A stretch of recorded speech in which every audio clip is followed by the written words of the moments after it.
Malayali from India, directed by Bijo Jose. Cinema എങ്ങനെയുണ്ടെന്ന് ചോദിച്ചിട്ടുണ്ടെങ്കിൽ നല്ലൊരു സിനിമയാണ്. തിയേറ്റർ എക്സ്പീരിയൻസ് ഉണ്ട്. അതായത് തിയേറ്റർ എക്സ്പീരിയൻസ് എന്ന് പറയുമ്പോൾ നമ്മളെ ബിജോ ജോസിൻ്റെ തന്നെ ഇതിൻ്റെ മുന്നത്തെ ഒരു പൊളിറ്റിക്സ് കോറായിട്ട് വരുന്ന ചില സിനിമകളുണ്ട്, ജനഗണമന പോലൊക്കെ. അപ്പോൾ അതിലൊക്കെ വരുന്ന ചില ഡയലോഗുകളൊക്കെ ഉണ്ടല്ലോ. ഡയലോഗുകളൊക്കെ വരുമ്പോൾ നമ്മളിങ്ങനെ തിയേറ്ററിൽ കുറേ കയ്യൊക്കെ അടിച്ച പല ഡയലോഗുകളുണ്ട്. അതേപോലെ തന്നെയാണ് ഇതിൽ പല ഡയലോഗുകളും ഈ സിനിമയിൽ വരുന്നുണ്ട്. അതുകൊണ്ട് തന്നെ തിയേറ്റർ എക്സ്പീരിയൻസ് ഉണ്ടെന്നുള്ള എനിക്ക് തോന്നി. അത് ഈ മെയിനായിട്ട് ഇതിൽ ചില ഡയലോഗുകളും, അതായത് ഈ ക്രൗഡ് ഉണ്ടല്ലോ, ഈ ക്രൗഡ് ഡെഡാവരുത്. അതായത് ആൾക്കാർ ഇങ്ങനെ കുറഞ്ഞു പോയി അതിന് ശേഷം ഈ സിനിമ പോയി കാണരുത്. അതിപ്പോൾ ഈ ഹൗസ്ഫുള്ളൊക്കെ ആയിട്ട് ഓടുന്ന സമയത്ത് തന്നെ സിനിമ പോയി കാണണം എന്നുള്ളതാണ് എനിക്ക് തോന്നുന്നത്. കാരണം ഇതിൻ്റെ ഈ എന്താ പറയുക, ചില ഡയലോഗുകൾ, ഈ ചില പൊളിറ്റിക്സിനെതിരെയുള്ള വാക്കുകളൊക്കെ ഇതിലേക്ക് വരുമ്പോൾ നമ്മൾ കൈയടിച്ച് പോകും. അങ്ങനത്തെ കുറേ സീനുകൾ ഇതിലുണ്ട്, മനസ്സിലായില്ല. അതിന് സലീം കുമാറിൻ്റെ ഒക്കെ ഒരു ഡയലോഗൊക്കെ ഉണ്ട്, കിഡിൻ്റെ സാധനങ്ങളിൽ അതൊക്കെ. അത് തിയേറ്ററിൽ എല്ലാവരും കൈയടിച്ചിട്ടുണ്ട്. പിന്നെ അതിന് ഈ വിഷം പിടിച്ച പൊളിറ്റിക്സ് ഉണ്ടല്ലോ, ഇപ്പോൾ നമ്മുടെ നാട്ടിൽ പൊളിറ്റിക്സ് വിഷം പിടിച്ച പൊളിറ്റിക്സ് ഉണ്ടല്ലോ, അതിൽ തന്നെ മതമുണ്ട്, വിഷം പിടിച്ച മതമുണ്ട്. അങ്ങനത്തെ അപ്പോൾ എന്താ പറയുക, ഹിന്ദു മുസ്ലിം തമ്മിലുള്ള അല്ലെങ്കിൽ ഹിന്ദു ക്രിസ്ത്യൻ തമ്മിലുള്ള അങ്ങനത്തെ ഓരോ വിഷം പിടിച്ച സംഭവങ്ങൾ എന്ന് പറയുമ്പോൾ നമുക്ക് മനസ്സിലാവില്ല അതിൽ എന്തൊക്കെ ഉണ്ടാവും എന്നുള്ളത്. നമ്മൾ മിക്ക ആൾക്കാർക്കും അങ്ങനെ അംഗീകരിക്കാൻ പറ്റാത്ത കുറേ കാര്യങ്ങളുണ്ടല്ലോ. അതേപോലെ തന്നെ വിഷം പിടിച്ച പൊളിറ്റിക്സ്, ഇതാണ് ഈ സിനിമൻ്റെ ഒരു കോർ. അതിലേക്ക് ഇതിൻ്റെ ഒരു ക്യാരക്ടറിൻ്റെ, അതായത് നിവിൻ പോളിൻ്റെ പ്രേമം, നിവിൻ പോളിയും ധ്യാനും തമ്മിലുള്ള ഫ്രണ്ട്ഷിപ്പ്, ഇവരെ ഒരു സാധാരണ ജീവിതം, ജോലി പോരുന്നതിൻ്റെ അത് അങ്ങനെ പോണ ഒരു അത് ആ ഒരു എലമെൻറ്റ്സ് കൂടി ഇതിൽ കിട്ടും. അപ്പോൾ സിനിമയുടെ കോർ എന്ന് പറഞ്ഞ പൊളിറ്റിക്സ് തന്നെയാണ്. അത് ഫസ്റ്റ് ഹാഫിൽ കിട്ടുക. സെക്കൻഡ് ഹാഫിലേക്ക് പോകുന്ന സമയത്ത് ഫസ്റ്റ് ഹാഫ് എന്ന് വെച്ചിട്ടുണ്ടെങ്കിൽ നല്ല എൻഗേജിംഗ് ആയിട്ടാണ് എനിക്ക് തോന്നിയത്. കാരണം ഇതിൻ്റെ ഈ സിനിമ തുടങ്ങി കഴിഞ്ഞിട്ടുണ്ടെന്നുണ്ടെങ്കിൽ കുറേ ഇങ്ങനെ ഒരു കോമഡി പോലെയാണ് ഫസ്റ്റ് ഹാഫ് പോകുന്നത്. ഫസ്റ്റ് ഹാഫിൽ ഒരു സ്റ്റാർട്ടിങ്ങിന്, സിനിമയുടെ സ്റ്റാർട്ടിങ്ങിന് ഇങ്ങനെ ഒരു കോമഡി പോലെ പോകുന്നത്. പിന്നെ അത് ഫസ്റ്റ് ഹാഫ് ചെയ്യാൻ ഏകദേശം 3/4 മണിക്കൂറുള്ളപ്പോൾ അത് പിന്നെ ആ കളി മൊത്തം കാര്യമാവും. പിന്നെ കുറേ ഒരു സീരിയസ് ആയിട്ടുള്ള സംഭവത്തിൽ കൂടെയാണ് പോകുന്നത്. പിന്നെ അത് ഫസ്റ്റ് ഹാഫ് കഴിയുന്ന സമയത്തൊക്കെ സെക്കൻഡ് ഹാഫ് കാണാൻ തോന്നിക്കുന്ന രീതിയിൽ തന്നെയാണ് ഫസ്റ്റ് ഹാഫ് കഴിയുന്നത്. പിന്നെ അത് സെക്കൻഡ് ഹാഫിലേക്ക് പോകുന്ന സമയത്ത് ആ ഒരു എന്താ പറയുക, അത്രക്ക് അങ്ങോട്ട്, അതായത് ഫസ്റ്റ് ഹാഫിന് അത്ര ഒരു പേസ് സെക്കൻഡ് ഹാഫിലിൻ്റെ. സെക്കൻഡ് ഹാഫിൽ കുറേ കൂടി ഒരു ഇമോഷണൽ സംഭവങ്ങൾ കുറേ കൂടി ഇൻക്ലൂഡ് ചെയ്തിട്ടാണ് അത് പോകുന്നത്. ഏത് സെക്കൻഡ് ഹാഫ്, അത് സെക്കൻഡ് ഹാഫ് കുറേ കൂടി നന്നാക്കിയിരുന്നത് തോന്നി. സെക്കൻഡ് ഹാഫിന് പല സംഭവങ്ങൾ, പിന്നെ കുറേ ചില ഈ ക്രിഞ്ച് ആയിട്ടുള്ള ഈ ഇതുണ്ടല്ലോ, ഈ മറ്റേ ഒരു മുസ്ലിം പോയിട്ട് ഹിന്ദുവിനെ കെട്ടിപ്പിടിക്കുന്നത്, മറ്റേ നമ്മളെ പഴയ ടിക്ടോക്കൊക്കെ ഉണ്ടല്ലോ, ടിക്ടോക്കിലൊക്കെ നമ്മൾ കണ്ടിട്ട് അതേപോലെ ഇതിൽ കുറേ വരുന്നുണ്ട്.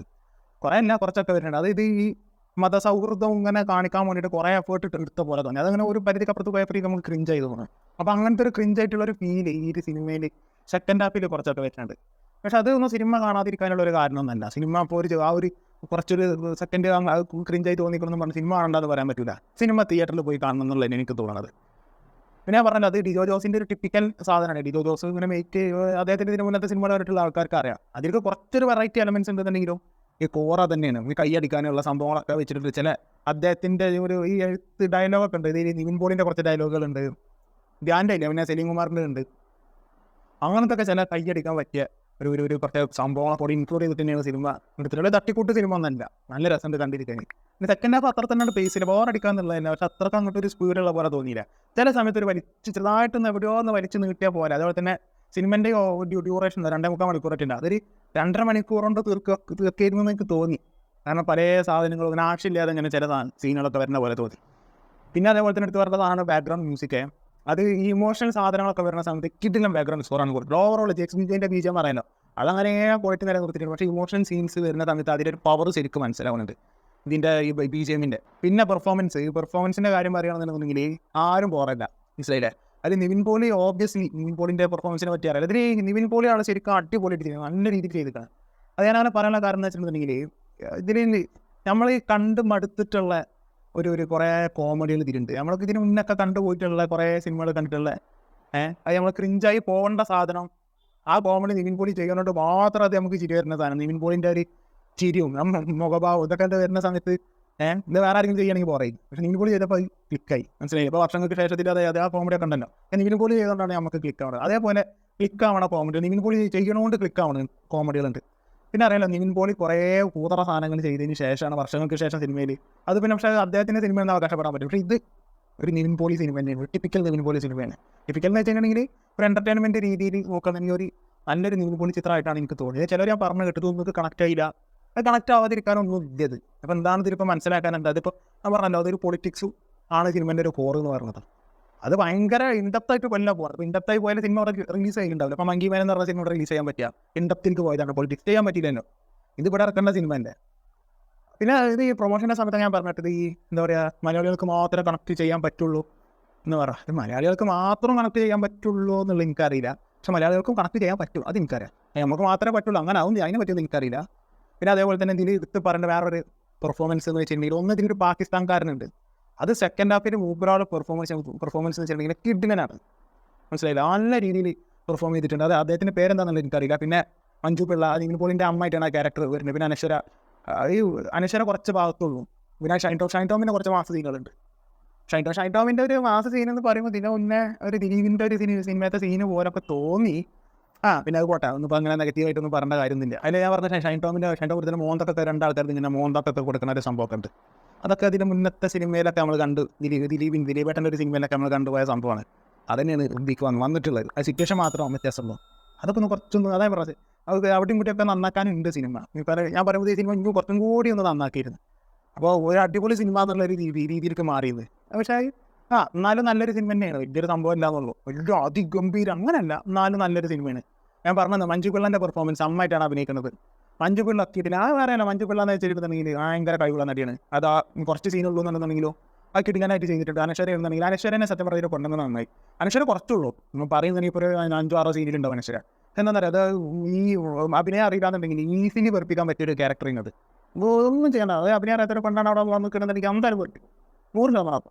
അനശ്വരക്ക് അഭിനയം അറിയാം, അതുകൊണ്ട് ഇത് വെറുപ്പിക്കുക. കാരണം ഇതിൽ ചില ഡയലോഗൊക്കെ ഉണ്ട് അനശ്വരൻ്റെ ഒക്കെ, നിങ്ങളെ പകുതി പ്രായമല്ലുള്ളൂ, നമുക്ക് ചോദിക്കുമ്പോൾ ശരി ക്രിഞ്ചായി പോവുമായിരുന്നു. പക്ഷേ അനശ്വര അത് മാനേജ് ചെയ്ത്.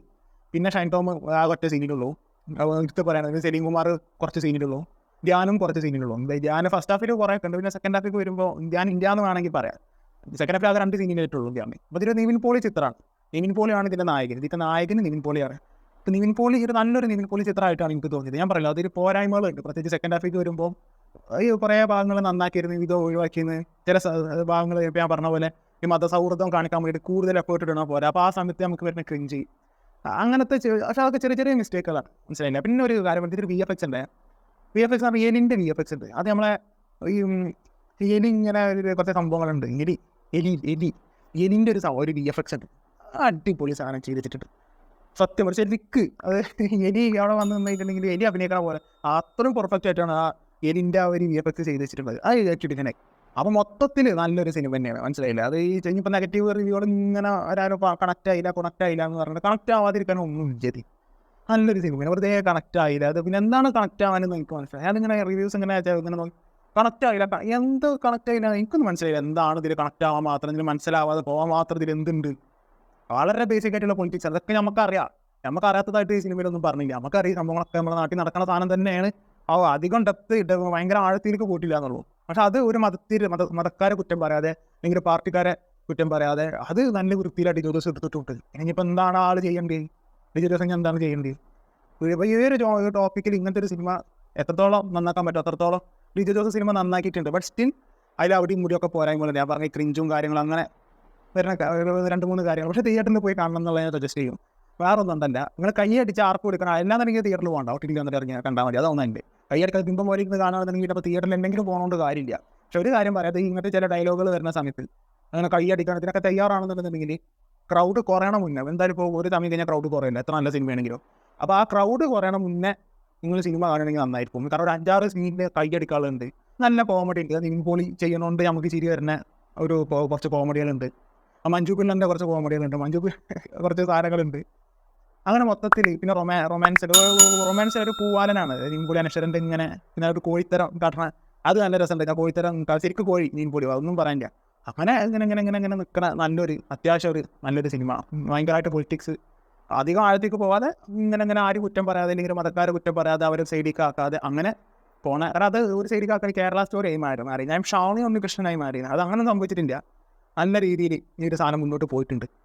ഫ്ലോസ് പോരായ്മകളുണ്ട്, ഇല്ല ഞാൻ പറഞ്ഞില്ല. പക്ഷേ തിയേറ്ററിൽ പോയി കാണാം, റിവ്യൂസും കേട്ട് കുറേ ടിക്കറ്റ് ബുക്ക് ചെയ്തിരിക്കേണ്ട, തിയേറ്ററിൽ പോയി കാണാം. എന്തായാലും ഡിസാസ്റ്റർ ആവില്ല. എന്തായാലും എനിക്ക് ഇഷ്ടപ്പെട്ട സിനിമ, എനിക്ക് പറയാൻ പറ്റുള്ളൂ. എനിക്ക് ഇങ്ങനത്തെ സിനിമകൾ ഇഷ്ടപ്പെടുന്ന, അയാൾക്ക് കുറേ ആക്ഷൻ അല്ലെങ്കിൽ ക്രൈം ത്രില്ലർ മാത്രം ഇഷ്ടപ്പെടുന്ന ആളല്ല ഞാൻ. എനിക്ക് ഇങ്ങനത്തെ സിമ്പിളായിട്ടുള്ള സാധനങ്ങൾക്ക് കുറച്ചും കൂടി ഇഷ്ടമാണ് സത്യം പറഞ്ഞാൽ, സിമ്പിളായിട്ടുള്ള സിനിമകൾ. അതുകൊണ്ട് എനിക്ക് ഈ സിനിമ ഇഷ്ടപ്പെട്ടു. അപ്പോൾ നിങ്ങൾ സിനിമ കണ്ടിട്ടുള്ള ആൾക്കാരാണെന്നുണ്ടെങ്കിൽ താഴെ കമൻറ്റ് ബോക്സിൽ അഭിപ്രായം പങ്കുവെക്കുക.